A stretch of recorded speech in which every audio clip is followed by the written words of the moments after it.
Hello friends, कैसे हैं आप सब। अपनी क्लासेस में आपका स्वागत है। और अगर अभी तक आपने हमारे चैनल को सब्सक्राइब नहीं किया है तो प्लीज़ सब्सक्राइब कीजिए, रेट रिव्यू कीजिए, कमेंट कीजिए। फ्रेंड्स, मैनेजमेंट की हमारी क्लासेस स्टार्ट हो गई हैं, जो कि मैनेजमेंट का कंप्लीट सिलेबस हम करा रहे हैं यूजीसी नेट स्टूडेंट्स के लिए, जो मैनेजमेंट स्टूडेंट्स हैं। फ्रेंड्स, इसकी मैंने फ़र्स्ट क्लास भी डाल दी है और अब ये नेक्स्ट क्लास है। हमने ऑपरेशन रिसर्च पे काफ़ी सारी क्लासेस ऑलरेडी ले ली हैं, तो उससे नेक्स्ट का मैं अब कंटेंट स्टार्ट कर रही हूँ। तो फ्रेंड्स, जो हमारा ऑपरेशन रिसर्च है उसमें एक प्रोडक्शन मैनेजमेंट का भी इसमें पार्ट को ऐड ऑन किया जाता है, जहाँ से बहुत ही इंपॉर्टेंट क्वेश्चन आए। इतने भी मैं टॉपिक्स करा रही हूँ फ्रेंड्स, लास्ट ईयर के आप सारे एग्ज़ाम पेपर उठा करके देख सकते हैं, उनमें से कहीं ना कहीं एक दो क्वेश्चन आए हुए हैं। So friends, let me start. And ये इसमें पूछा गया है कि प्रोडक्शन का क्या रोल होता है ऑपरेशन रिसर्च के, ये एप्लीकेशन में पूछ रहे हैं। तो फ्रेंड्स, जो हमारा प्रोडक्शंस होती है, प्रोडक्शन एवरीबडी नो के क्या रहता है प्रोडक्शन, जिसमें हमारा रॉ मटेरियल्स होता है और एक कंप्लीट प्रोसेस जो होता है। एक प्रोडक्ट को हम पूरा प्रॉपर डायरेक्ट करते हैं, ऑर्गेनाइज करके प्लान के थ्रू अपने प्रोडक्ट को मतलब प्रोसीजर कंप्लीट करते हैं अपने प्रोडक्ट बनाने का। तो ये हमारा प्रोडक्शंस के थ्रू हमारा सारा प्रोसीजर जाता है, जिसमें क्या रहता है फ्रेंड्स, हम इसमें प्रॉपर एक तरीके से कोऑर्डिनेशन बना के रखते हैं अपने प्लानिंग के थ्रू। हम जो हमने कंट्रोल कर रहे हैं अपनी रिसोर्स को, वो सब हम देखते हैं। एक प्रोडक्शंस में ये रिक्वायरमेंट्स हैं, क्या रिक्वायरमेंट्स हैं उसके अकॉर्डिंग हम इसको देखते हैं। और फिर सबसे मेजर पार्ट होता है प्रोडक्शन मैनेजमेंट का, कि हमें अपना जो प्रोडक्शन है उसको किस तरीके से एक तरीके ऑर्गेनाइज किया जाए। मीन्स हमारे लिए सबसे इम्पॉर्टेंट पार्ट होता है एफिशिएंसी को यूटिलाइज़ करना, और एक ऑप्टिमम पॉइंट ऑफ व्यू से हमें अपनी जो हमारी रिक्वायरमेंट्स हैं उन्हें कंप्लीट करना। जो एक ऑप्टिमम होता है कि minimum cost to maximize productions, और इस फॉर्मूले को हम कंटिन्यू करते हैं। और अपने जो हमारे कॉम्पिटिशन्स है या compete करना है हमें, जिसको उसको हमें एक बेस्ट अचीवमेंट पे लेके जाना है, या एडवांटेज लेना है हमें बेस्ट कंपटीशन का भी आप बोल सकते हैं। तो फ्रेंड्स, इसमें हमें कुछ पॉइंट्स भी देखने होते हैं, कि जैसे shortest manufacturing lead time, means जो हमारा टाइमिंग होगा प्रोडक्शन में वो शॉर्टेज होना चाहिए। हाई क्वालिटी मतलब बेस्ट क्वालिटी देनी चाहिए। और हमारा जो है कि फ्लेक्सिबिलिटी मीन्स इजीली कन्वर्टेबल हमारी प्रोसेस होना चाहिए। ये नहीं कि अगर हमें एक प्रोडक्ट बनाना तो 4 दिन लग जाए, और या मतलब कुछ भी इस तरीके से फ्लेक्सिबिलिटी हमारे प्रोडक्शंस में बहुत इजी होनी चाहिए। और बेटर कस्टमर सर्विस, मतलब कस्टमर को हम सेटिस्फाई कर पाएँ, इस टाइप से हमारा ये प्रोडक्शंस होना चाहिए। तो फ्रेंड्स, इसकी कुछ ड्यूटीज़ एंड रिस्पॉन्सिबिलिटीज़ होती हैं प्रोडक्ट्स की, वो हम एक बार चेक कर लेते हैं। कि क्या होता है कि जब हम प्लान करते हैं अपनी लोकेशंस के लिए, मतलब हमें अपना प्रोडक्शन जो यूनिट है वो कहाँ पे लगानी है, उसके लिए हम प्लान करते हैं। और जो हमारे इक्विपमेंट्स हैं प्रोडक्शन में आने के लिए, उन्हें परचेज़ कैसे, क्या परचेज़ करना है, किस टाइप के हमारे प्रोडक्ट्स इक्विपमेंट्स हो सकते हैं, सॉरी, और किस तरीके से हम उन इक्विपमेंट्स को प्रॉपर तरीके से रखना है, उन सब की हम प्लान करते हैं। और अपने प्रोडक्ट, क्या हमारा प्रोडक्ट रहेगा, और कैपेसिटी भी हम उसकी चेक करेंगे कि किस तरीके से हम कितनी प्रोडक्ट की हमारी कैपेसिटी रहेगी। प्रोडक्शन की प्लानिंग भी करेंगे, किस कि हमारा किस तरीके का प्रोडक्शन बनेगा, किस तरीके से हम शेड्यूल्ड करेंगे, क्या कंट्रोल्ड करना है हमें, मतलब कि कहाँ पे कौन सी चीज़ें कंट्रोल्ड इन द सेंस कि किस चीज़ पे रिक्वायरमेंट, किस मशीन पे किस चीज़ की रिक्वायरमेंट है। ये नहीं कि वहाँ पे रॉ मटेरियल की रिक्वायरमेंट नहीं है, पड़ा है तो पड़ा है। तो वो पूरा प्रॉपर कंट्रोलिंग होगी, पूरी प्रॉपर प्लानिंग होगी, उसका शेड्यूल होगा कि इतने टाइम पे ये प्रोडक्शन के इस मशीन पे ये चीज़ पहुँच जानी चाहिए। ये पूरा प्रॉपर प्लान होकर शेड्यूल्ड होता है।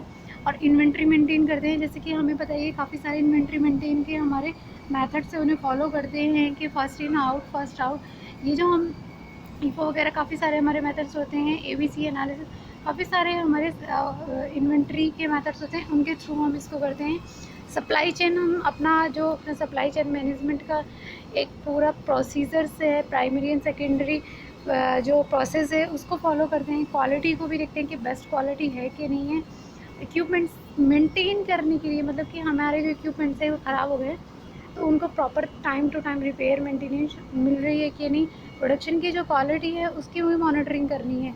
कि जो प्रोडक्शन हो रहा है, प्रोडक्टिविटी हो रही, सॉरी, प्रोडक्टिविटी जो है वो एक्चुअल में इतनी है कि नहीं, तो उसे भी देखना है।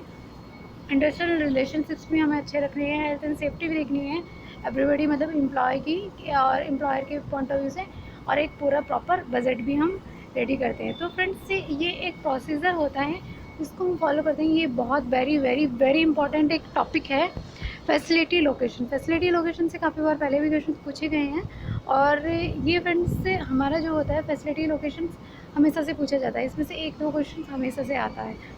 तो फैसिलिटी लोकेशन को प्लांट लोकेशन भी बोलते हैं। इसका मेजर फंक्शंस जो होता है फ्रेंड्स, ये पूरा कंटेंट इंग्लिश में है, बट मैं आपको हिंदी में समझा रही हूँ कि जो हमारा फैसिलिटी लोकेशंस या हमारा प्लांट लोकेशन क्या होता है कि जब हम अपनी प्रोडक्शन करना चाहते हैं तो उसके लिए हमें एक इकोनॉमिकली बेस पे, मैक्सिमम इकोनॉमिकली, मतलब कि लाइक हमारी जो प्रॉफिट्स है वो अच्छा अर्न हो पाए, उस बेस पे हमें अपनी एक लोकेशन फाइंड आउट करनी होती है।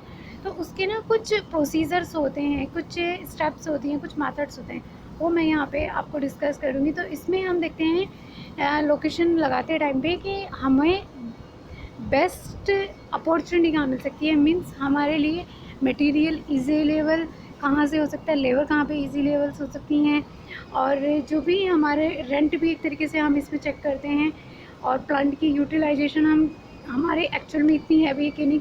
पता चले कि हमने पूरी बिल्डिंग खरीद ली है बट हमारी प्रोडक्शन तो इतनी रिक्वायरमेंट है ही नहीं थी, तो वो भी हमें देखना है। सारा कुछ हम इसमें हम चेक करते हैं।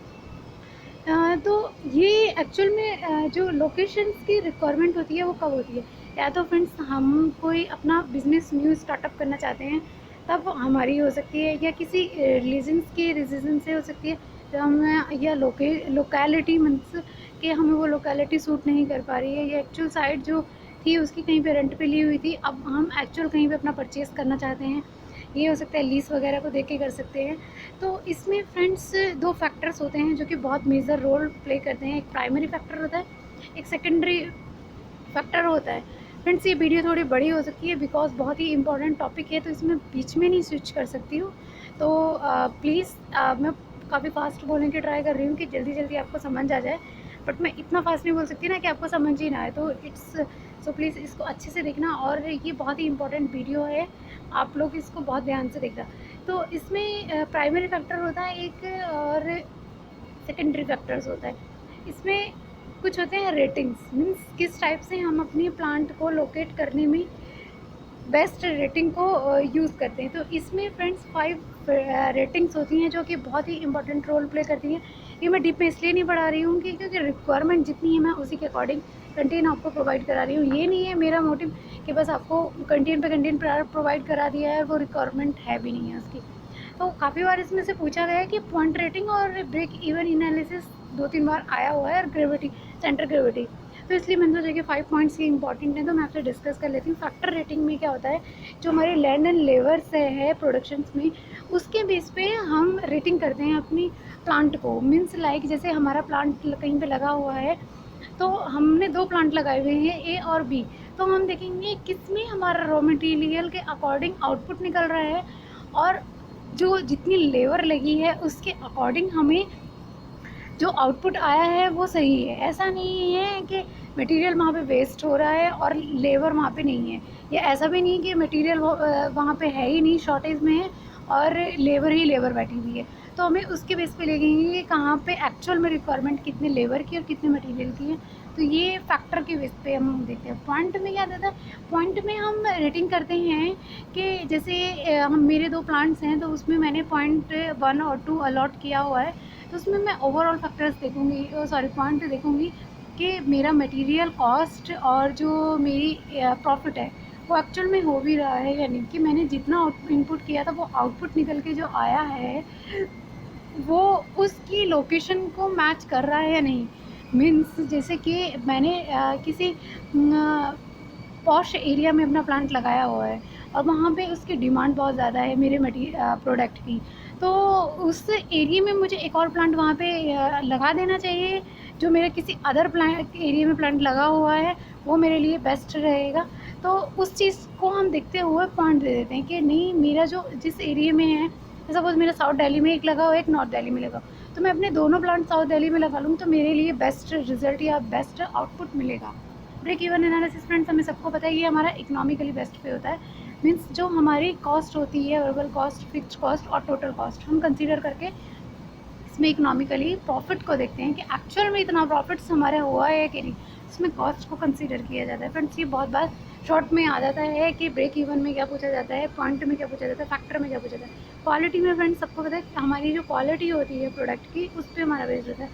सेंट्रल ग्रेविटी में क्या होता है कि हम इसमें अपनी जो हमारी फैक्टर्स हैं उन फैक्टर्स को एक तरीके से एलोकेट कर देते हैं कि ये जो हमारे फैक्टर्स हैं ये इस लोकेशन के लिए बेस्ट है, मतलब एरिया वाइज टारगेट कर लेते हैं। तो फ्रेंड्स ये बहुत ही इम्पोर्टेंट है। मेरा कंसर्न था कि सारे के सारे पॉइंट्स आपको जितना जल्दी हो सके उतना मैं आपको प्रोवाइड कराऊं। और ये इसका ब्रेक इवन एनालिसिस को फ्रेंड्स ये वो ब्रेक इवन एनालिसिस प्रॉपर नहीं है जो हम पढ़ते हैं फाइनेंस में। उसमें हम ब्रेक इवन एनालिसिस को कैलकुलेट कैसे करते हैं उसका फॉर्मूला अलग होता है, इसमें कैलकुलेशन का फॉर्मूला अलग होता है। बाकी प्रोसीजर्स वही होता है कि उसमें भी fixed cost, variable cost, total cost हम चेक करते हैं एक पॉइंट ऑफ व्यू पे, बट इसमें फॉर्मूला थोड़ा चेंज होता है। इसका जो फॉर्मूला है fixed cost per annum plus variable cost per unit into quantity produced, ये हम देखते हैं। और एक नीचे भी मैंने इसका टोटल कॉस्ट का दिया हुआ है, छोटा सा न्यूमेरिकल है, अगर आपको करना चाहते हैं तो आप इससे इस फॉर्मूले को लगा के देख सकते हैं। इस तरीके से इसमें हम करते हैं। सेकंड आता है हमारा layout planning and analysis. Friends जो प्लान अभी तक हमने पढ़ा फैसिलिटी लेआउट को हम प्लांट लेआउट की हमें अपनी जो फैक्ट्री है वो किस लोकेशन पे लगानी है, हमें लोकेशन देखनी होती है। बट ये जो है हमारा कि हमें ये करना है कि अपनी फैक्ट्री तो हमने लगानी है, ये हमने डिसाइड कर लिया। सेकंड हमने ये डिसाइड करना है कि जो हमने फैक्ट्री लगानी है उसका स्ट्रक्चर, उसमें प्रॉपर सिस्टम्स कि किस डिपार्टमेंट, कौन सा डिपार्टमेंट कहाँ रहेगा, कौन सी मशीन कहाँ पे जाएगी, किस प्रोडक्शन को, मतलब ये बेसिकली प्रोडक्शन से है तो इसलिए मैं डिपार्टमेंट वाइज तो नहीं इसको सेग्रीगेट करूँगी। मैं इसको प्रोडक्शन के जो पार्ट्स होते हैं कि जैसे सपोज़ वर्कशॉप यहाँ पे रहेगी, ऑपरेशन का ये पार्ट यहाँ, मतलब सबके डिवाइड होता है। तो ये बहुत ही इम्पॉर्टेंट है, बहुत बार पूछा गया है कि अगर हमें अपनी लोकेशन को फाइंड आउट करने के लिए डिज़ाइन करना हो तो किसको यूज़ करेंगे। तो फ्रेंड्स वो हमारा होता है प्लांट लेआउट मीन्स होता है कि किसी चीज़ का लेआउट बनाना या मैपिंग करना एक तरीके से। तो इससे आप थोड़ा सा माइंड रख सकते हैं। इसमें हमें ये जो मैंने अभी आपको समझाया ये सब कुछ इसमें लिखा हुआ है कि कहाँ पे कौन सी चीज़ रखनी है, क्या किस तरीके से प्रोसीजर हमें फॉलो करना है, ये सब चीज़ें इसमें मैंने मेंशन की हुई हैं। कोई इंग्लिश में इसको रीड आउट करना चाहते तो इंग्लिश में करें, अदरवाइज़ मैंने इसको पूरा हिंदी में डिस्क्राइब कर दिया कि हमें इसमें रीअरेंज करना होता है कि कौन सी प्रोडक्शन का पार्ट किस मशीन का क्या, सब कुछ हमें वो देखना होता है। इसकी फ्रेंड्स ये डेफिनेशन एक बार पूछी गई थी तो मैं इसलिए डेफिनेशन भी ले आई हूँ कि जी लोकर सर की इसकी पूछी गई थी कि इसमें बोला गया था कि वेरियस पार्ट्स को हमें प्लांट में लोकेट करना होता है, जो हमारे इक्विपमेंट वगैरह होते हैं उसके बारे में इन्होंने बताया था। तो ये एक पार्ट है जो बहुत ही इम्पोर्टेंट रोल प्ले करता है इसमें। इसका जो मेजर ऑब्जेक्टिव होता है ये हमें समझ आएगा कि अपने प्लांट को हमें लोकेट करने के लिए रिक्वायरमेंट होती है। तो ये हमें जो हमारा लेआउट है इसकी रिक्वायरमेंट क्यों पड़ती है फ्रेंड्स, वो इसलिए पड़ती है कि सपोज़ मेरा मटेरियल कहीं पे रखा हुआ है फर्स्ट फ्लोर पे, बट उसकी प्रोडक्शन हो रही है फोर्थ फ्लोर पे, तो फ्रेंड्स उसको लेके जाने के लिए टाइम वेस्ट होगा, ओके। और सपोज़ लेबर हमारे ग्राउंड फ्लोर पे है तो वो हमें लेके जाने में हमारा टाइम वेस्ट होगा। तो हमें देखना है कि मिनिमम रिक्वायरमेंट्स के अकॉर्डिंग हमें मूवमेंट रखना है और बेटर यूटिलाइजेशन रखना है, और जो हमारा प्रोडक्शन है उसकी मैक्सिमम यूटिलाइजेशन करना है। मीन्स कि हमारी जो आउटपुट है वो मैक्सिमम निकल के आए। यही सब मैंने इसमें लिखा हुआ है, सब मेरे हैंड रिटन नोट है फ्रेंड्स, आप इसको देख सकते हैं और ये बहुत ही इम्पॉर्टेंट है। सो फ्रेंड्स इसमें हमें ये भी सेफ्टी भी ध्यान रखनी होती है लेबर की कि कहीं ऐसे प्लेस पे लेबर ना बैठी हो जिसमें बहुत ज़्यादा रिस्क हो, उनकी सेफ्टी ना हो, उसको हमें पूरा प्रॉपर तरीके से मेंटेन करना होता है, देखना होता है। तो इसकी रिक्वायरमेंट इसलिए होती है, हमें अपना लेआउट बनाने की रिक्वायरमेंट इसलिए होती है। और जैसे सपोज़ हमारी एक इंडस्ट्री ओखला में लगी है तो देन दूसरी इंडस्ट्री की हमारी लोकेशन कहाँ है वो भी हमें देखना है। ऐसा नहीं कि एक हमारी दिल्ली में है एक हमारी बंगलोर में, तो हमारे लिए बहुत डिफ़िकल्ट हो जाएगा। प्लांट्स वगैरह हमें सब कुछ इसमें क्रॉस चेक करना होता है। तो फ्रेंड्स जो हमारा लेआउट है इसके कुछ टाइप्स हैं जो हमें बहुत ही इम्पॉर्टेंट है फ्रेंड्स। ये बहुत बार इस प्लांट लोकेशन के टाइप से क्वेश्चन आ चुके हैं कि प्रोसीजर को हम फंक्शनल लेआउट भी बोलते हैं और जॉब शॉप भी बोलते हैं, पूछा गया है। फ्रेंड्स ध्यान में रखने वाली बात है, जो प्रोसीजर, फंक्शनल और जॉब है वो तीनों एक हैं, और ये हमारा जो होता है ऑपरेशन टू ऑपरेशन के लिए होता है। मीन्स जैसे जहाँ पे हमारा प्रोडक्शन चल रहा है, ये बेसिकली उस पार्ट पे कंसीडर करता है जो हमारा प्रोसेस होता है, मतलब कि सिस्टम किस टाइप से, ऑपरेशन किस टाइप से चल रहा है। प्रोडक्ट लेआउट जो जिसको हम लाइन प्रोसेस भी बोलते हैं और फ्लो लाइन भी बोलते हैं, ये नाम भी चेंज करके पूछ सकते हैं फ्रेंड्स, तो इसलिए ध्यान रखना है। ये हमारा मशीन टू मशीन होता है। मीन्स अभी तक हमने ये देखना था कि कौन सा ऑपरेशन कहाँ चल रहा है, कि जैसे सपोज शूज़ का ऑपरेशन उधर है और सॉक्स का ऑपरेशन उधर है, इस तरीके से देखना है। बट इसमें हमें मशीन देखना है कि शूज़ पे कितनी मशीन्स लग रही हैं, उस पर हमें कंसिडर करना है कि एक प्लांट पे हमारे या एक प्रोसेस पे कितनी मशीन्स हमारी कैसे वर्क करेंगी, वो मैं आगे आपको पूरा डिस्क्राइब करूँगी। फिक्स्ड पोजीशन लेआउट्स पे को हम टैक्टिक्स लेआउट भी बोलते हैं। बहुत बार क्वेश्चन आया है फ्रेंड्स, आप चेक कर सकते हैं उसको। इसमें एग्जांपल देके क्वेश्चन पूछता है कि अगर एक बिल्डिंग बन रही है तो वो किस टाइप का लेआउट है, तो वो हमारा फिक्स्ड लेआउट है, क्योंकि उसकी पोजीशन उठ के नहीं जा सकती है, वहाँ पे मशीन और मैन लेबर पोजीशन पे ही आएंगे। तो इसलिए ध्यान रखना, पोजीशन मीन्स फिक्स्ड पोजीशंस, जो कि बिल्डिंग टाइप्स या क्राफ्ट वगैरह जो बनते हैं, क्राफ्ट के जो होते हैं इस टाइप से, जिन पर हैवी मशीनरी होती है। फिर सर्कुलर मैन्युफैक्चरिंग लेआउट, जिसको हम ग्रुप टेक्नोलॉजी लेआउट भी बोलते हैं। एंड फिफ्थ है हमारा कम्बिनेशन लेआउट, जिसको हाइब्रिड भी बोला जाता है। फ्रेंड्स ये इनके सेकंड नेम याद कर लेना, बहुत ही इंपॉर्टेंट है। और अब हम करते हैं फ्रेंड्स, ये वीडियो थोड़ी बड़ी हो रही है, but sorry for that, because मैं इसको बीच में नहीं छोड़ सकती। अब मैंने छोड़ा तो आप लोगों को समझ नहीं आ पाएगा जब मैं नेक्स्ट वीडियो में कराऊंगी। तो इसमें ये जो क्या होता है कि जो हमारा प्रोसेस लेआउट होता है, इसमें मैंने अभी आपको बताया, ये हमारा होता है ऑपरेशन टू ऑपरेशन। मीन्स कौन से इसमें हम सेल अलॉट करते हैं कि हमारा जो प्रोडक्शन है वो किस किस ऑपरेशन के लिए, मतलब किस किस डिपार्टमेंट वाइज हम उसको प्रपोज कर देते हैं, उसको हम अरेंज करते हैं अपने मशीन्स के थ्रू कि किस डिपार्टमेंट में कितनी मशीन्स की रिक्वायरमेंट है और कौन सा ऑपरेशन कहाँ रहेगा, किस तरीके से उस चीज़ को हम एक तरीके से प्रोसीजर में लेके आते हैं।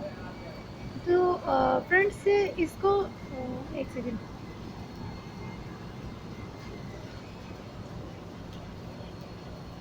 कुछ इम्पॉर्टेंट टाइप्स हैं कि कैसे यूज़ किया जाए।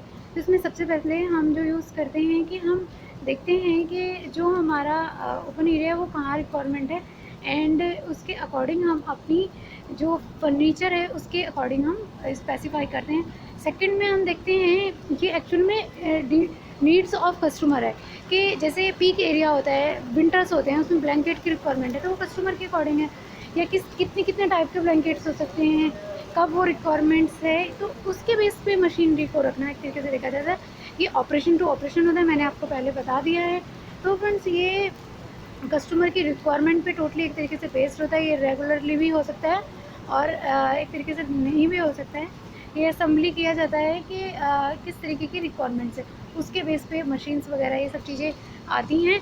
तो मैं बस जल्दी से इसको फिनिश कर देती हूँ। एंड सेकेंड है हमारा प्रोडक्ट लेआउट। प्रोडक्ट लेआउट जिसको मैंने लाइन फ्लो लाइन और लाइन प्रोसेस भी बताया है। ये फ्रेंड्स हमारा मशीन टू मशीन से होता है एक तरीके से, कि जो आपने देखी होगी असेंबली लाइन जिसको हम बोलते हैं, कि सपोज़ बिस्किट बन रहे हैं तो कहाँ पे उसका आटा होगा, कहाँ पे मीठा होगा, कहाँ पे उसका स्ट्रक्चर होगा, कहाँ से वो निकल के बाहर निकलेंगे। ये बहुत हैवीली इन्वेस्टमेंट होता है। पूछा गया है कि हैवीली इन्वेस्टमेंट जो होता है वो किस लेआउट में है, तो वो हमारा प्रोडक्ट लेआउट में हमारा आएगा।